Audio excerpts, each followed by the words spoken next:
Dante Greco. Dante is a really smart guy. Ladies love Dante. Look at that head of hair. Look at that face. What's your name? Casey. Dante Greco. Dante was me, yours truly. I'm gonna come.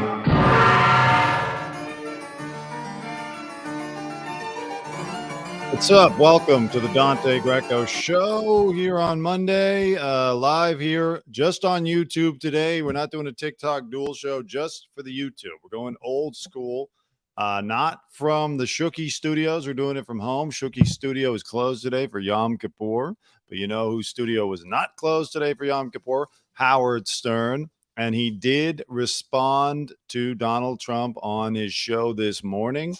Let's get right into it. It was interesting. It was kind of the way I thought it was going to go, in that he didn't get like super vicious or anything like that. You know, we got to remember Howard he's an elder statesman now. Okay. He's not going to be engaging in the vicious back and forths like he used to in the heyday 30 years ago. But again, you know, who is still doing that except for Trump. Trump likes to mix it up a little bit more. So he hit back at the woke flap. He says that he stole the excitement from Trump. And it was about how, you know, Donald is, imagine an ex-president of the United States talking about me. And you're sitting, he says, imagine going to be the 45th president of the United States. You're sitting and writing about Howard Stern.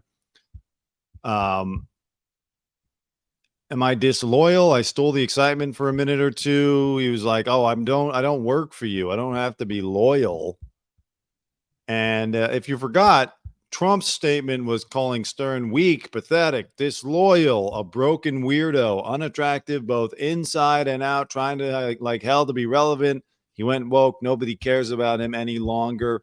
I talked about this in a video I've got posted here on YouTube. And my thought was that, like, Trump was legitimately hurt by Howard's initial lack of support and then outright criticism of Trump.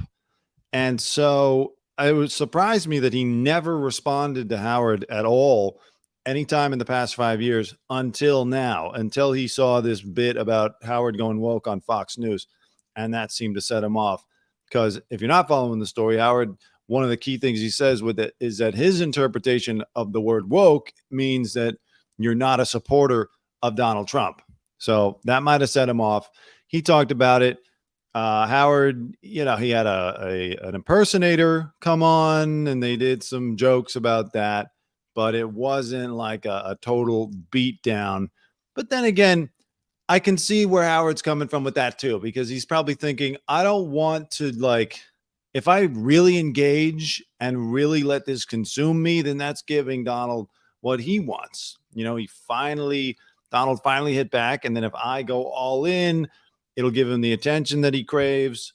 So I get Howard's approach. Personally, just for me, I would have loved to see him unleash in an old school style. But that's just, I suppose, really not how he does things anymore. And that's fine. That's the way the show is. The show is about him and who he is at this moment. So I will wait to see what Trump has to say. I'm not holding my breath, though, because as I've mentioned, took him close to 7 years to say anything about this, because I really believe he was hurt by Howard not getting on the Trump train. And I don't know if this was a personal enough response to garner much else from Donald. I don't think he said anything super incendiary, Howard, about Donald that'll get him riled up enough to keep this going. By the way, just a side note, I put the same video that I have on my YouTube up on TikTok, and you know, whatever you think about Trump, I don't like the fact that they seem to be shadow banning videos about Trump. I have 0 views on my TikTok video, which is the exact same video I've got here on my YouTube video, which is like, it's at like 2,000 views or something like that here on my page. 0, not even one, not even someone accidentally scrolling through and seeing it for 1 second and then keeping it moving. 0. So they're clearly putting some kind of a shadow ban suppression on Trump stuff on TikTok, and I don't like that. I wouldn't like it if they did it about Biden. I don't like it if they're doing it about Trump. You know, we should at least be allowed to talk about people. It's crazy. Let's see. And also, as a side note for any other people following Stern News, he has made up with Bill Maher. You know, they got into it last week because Bill said some things about him that he didn't like, that he didn't like how Howard's always talking about how much he loves his wife, and Howard took offense to that. And then they spoke over the weekend, and I guess they are friends again. It'll be interesting with the writer's strike seemingly coming to an end if Bill will get back on air as soon as possible. I wonder if he'll talk about this story and about his thing with Howard. That'll be interesting. Because like a show like Bill's can come back. They don't need to wait for the SAG strike to be over, right? Because it's just a writer show and Bill. Even though Bill is probably a member of SAG. I don't know. It gets sticky. But they can at least go back to writing stuff. So that's the update on Howard and Trump. And now let's move on to the other big story. Travis and Taylor getting together.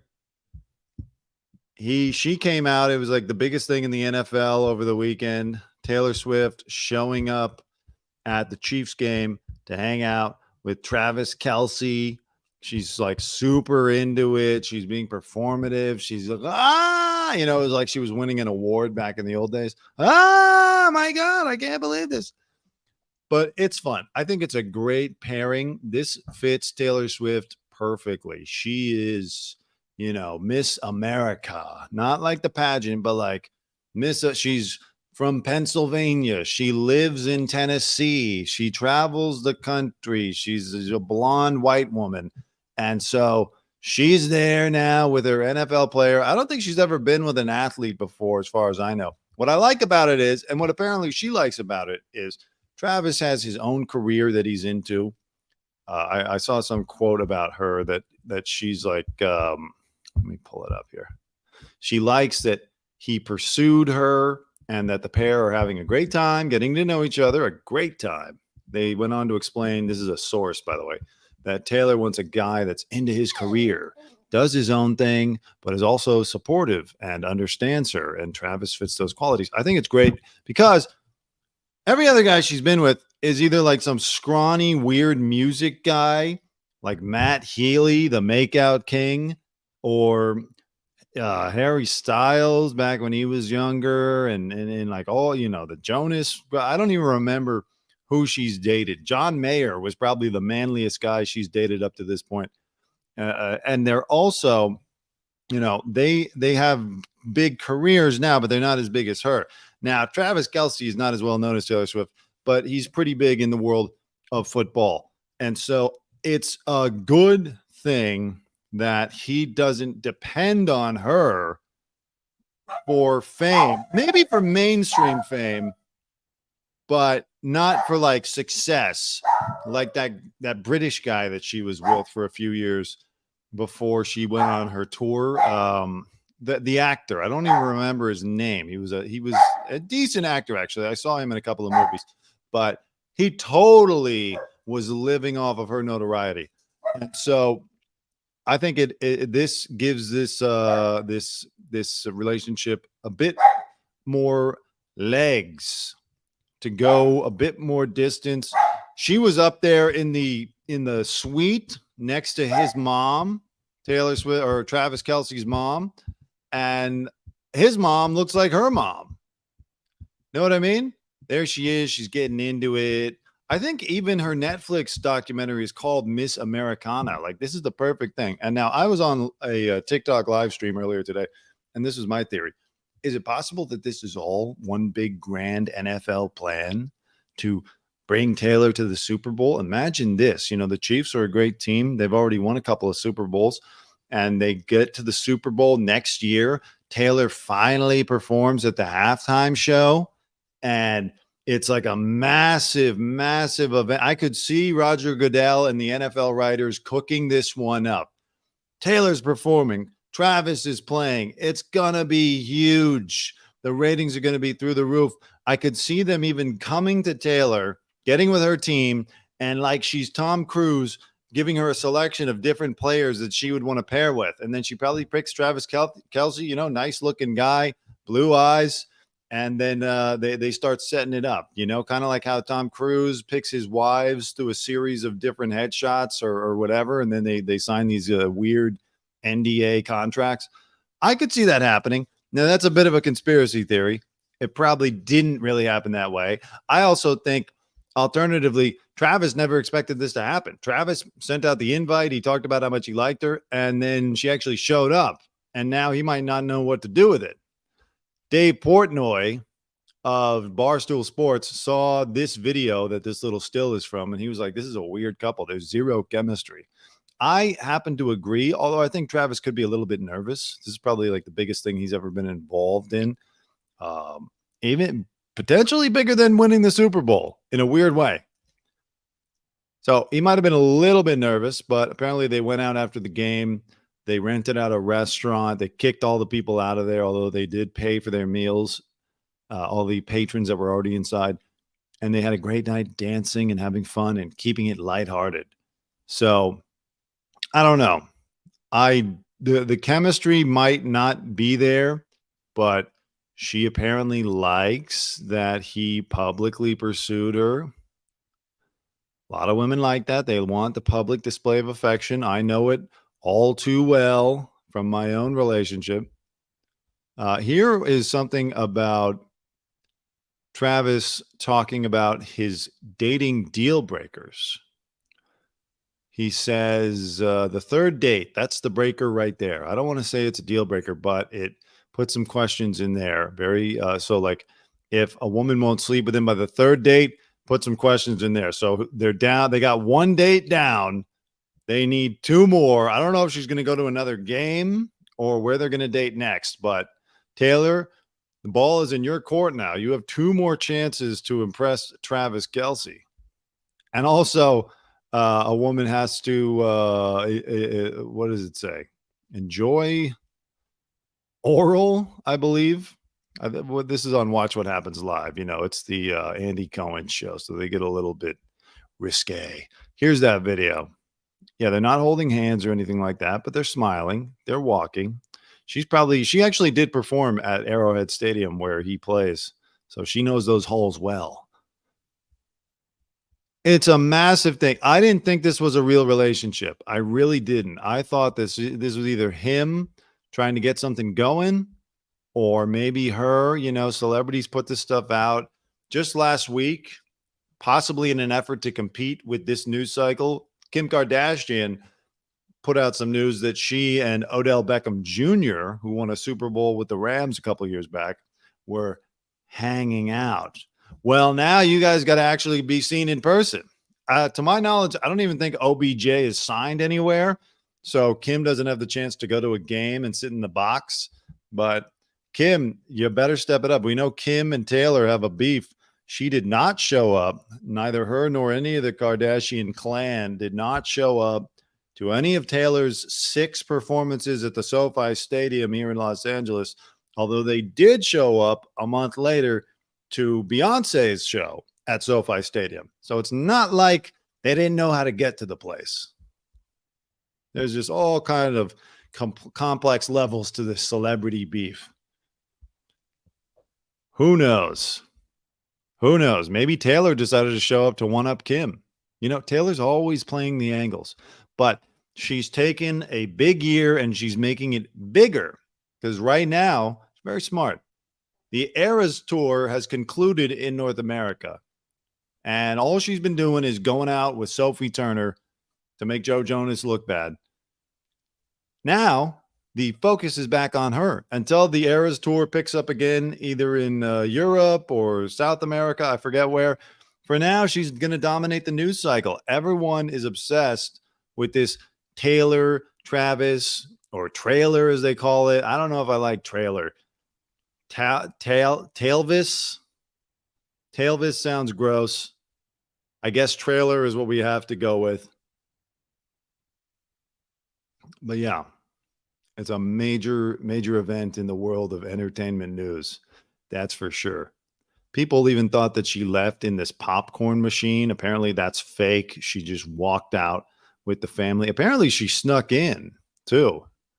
She didn't sneak in, but she just walked through the front door with, some of the PR people, which I get. I mean, look at that. Taylor Swift walks in, dressed down, just wearing a Chiefs jacket and a hat, probably some sunglasses. Looks like most other fans who would be showing up to a Chiefs game, and no one knew ahead of time that she was coming. So it was a smart move, but I don't think she had to leave in a popcorn machine, even though for public safety, that would have been wise.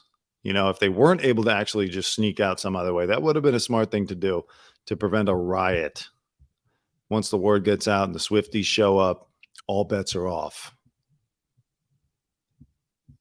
So they're a power couple we can all cheer for. Kansas City Chiefs heiress Gracie Hunt gushes over Taylor Swift and Travis Kelce's budding romance. I'm sure this is huge for your team. You guys won the lottery. You got Taylor Swift showing up to your team, which, by the way, if he wasn't on a great team, I don't think she would be there. If Travis Kelce was on the Denver Broncos, she's not showing up. She doesn't want to be associated with losers. She's like Trump in that way. Taylor Swift does not want to be associated with some loser. That's why she got rid of Matt Healy. He was too weird. He was always making off-color jokes on social media and that makeout thing across the country. I mean, as I said before, he had to at least have some canker sores from all that making out. Who knows what kind of STDs he's picked up. Smart move on her part. Okay. Moving on. If you're following that JonBenet Ramsey case, if you've been a loyal follower for 27 years, I have not, but if you are, they are making some kind of breakthrough. They've analyzed nearly 1,000 DNA samples, and now they're speaking to 1,000 people across 19 states. 1,000 people committed this atrocity, potentially. They always said it was the brother. First, they said it was the father, but then that was proven to be untrue. Then they said it was the brother. I'm not going to say it's the brother because I think he's one of those sue-happy weirdos. He'll sue you for libel. In 2021, Boulder police said they had interviewed more than 1,000 people as part of their ongoing investigation. Now there are several new people on their radar, but not that bizarre guy that appeared like 15 years ago claiming that he had done this. Steve Helling from The Messenger is all over this case. Okay. I like that. What does Steve say about this? None of the people of interest have been named. There are new people to look at to hopefully figure out who killed JonBenet. This is a massive story. I remember growing up, every time you're in the checkout line at the supermarket, it was on the Globe, it was on the Inquirer. Who killed JonBenet? Huge. One of the old school true crime stories. Amazing. They have not been able to solve it yet. But I guess any progress is good progress. And the funny thing is the dad is still alive. I always thought that the dad was dead. The mom passed away from ovarian cancer back in 2006. But John Ramsey, it's hilarious. They named her JonBenet. John is now 78 years old and aware that time is short to solve his daughter's murder. I don't know. Again, it's progress. It's an update, but that many people. Okay, this is great. One solved mystery. 5 pieces of DNA evidence are now being tested, and they have persons of interest. Okay, I like that. I didn't see that in this article. So they've narrowed it down to 5 pieces of DNA evidence. It would be nice to solve this. I mean, look, every day or almost every day, we see cold cases from like 1968, stuff that happened in the 50s getting solved. Unfortunately, a lot of the perpetrators died a long time ago when they solved these cold cases, but we do see a lot of cold cases being solved. Personally, I don't know why they can't solve that Zodiac killer case already. They got to have something some way to get to the end of that one. But JonBenet would be good. She deserves justice. John Mark Carr, that was the guy who claimed 17 years ago that he was the one who did it. It was so weird. He was a really odd guy. But I'm hopeful. So let's keep that going. All right, real quick. I've been seeing this story all day about Joe Biden and the flub that he made mispronouncing LL Cool J's name. So you're saying that case could be solved in a matter of hours if they allowed genetic genealogy. Are you talking about JonBenet or are you talking about Zodiac? All right, I want to hear Biden's flub because it's supposedly funny. I'm not one of those guys who's always looking to be like, oh, Joe Biden, guy can't speak. He's an idiot. You know, whatever. Everyone makes mistakes. But let's see this. Refer to him as boy. That's not good. You can't call LL Cool J boy. And two of the great artists of our time representing the groundbreaking legacy of hip hop in America, LL Cool J. By the way, that man's got biceps bigger than my thighs. I think he's. See, listen, if everybody's saying that Joe doesn't know what's going on, he's not aware of anything. He was aware enough to realize, oh no, I can't say boy anymore. That boy, yeah, that man, LLJ Cool J, L2J Jukle. That's funny. It's all right. Listen, that was his thing, right? He's always stammers. He always stammers a little bit when he speaks. He doesn't know. You really think Joe Biden has any idea who LL Cool J really is? I mean, LL Cool J is huge. He's a legend. His heyday was really in the 80s and early 90s, and now he's on police procedurals, as far as I could tell, on TV. Joe Biden doesn't know LL Cool J. He knows LLJ Cool J. Sleepy Joe. This is weird. I'm not a conspiracy theorist, but why is Zelensky asking Marina Abramovich to be the ambassador for Ukraine? I don't necessarily believe in Satan and that there is a Satan that you can pray to and, he'll do evil stuff. But she does a lot of satanic thing, like art installations, and she's always with Lady Gaga, and they're like pretending to eat people. And she does soul cooking. It's very weird. It's like shock value trash. It's modern art BS. But, a lot of people are weirded out by her. And I'm a little bit concerned that they think she should be the ambassador to for Ukraine. This is the person that they have chosen to speak on their behalf. She's currently running a show where visitors must squeeze between two nude models to enter the show. I was the first artist to support the Ukraine war against Russia and to give my voice. It is definitely a repetition of history. Yeah, I don't know. This is so weird. But, in the world of art, in the world of fashion, a lot of people just get these overblown senses of self-importance.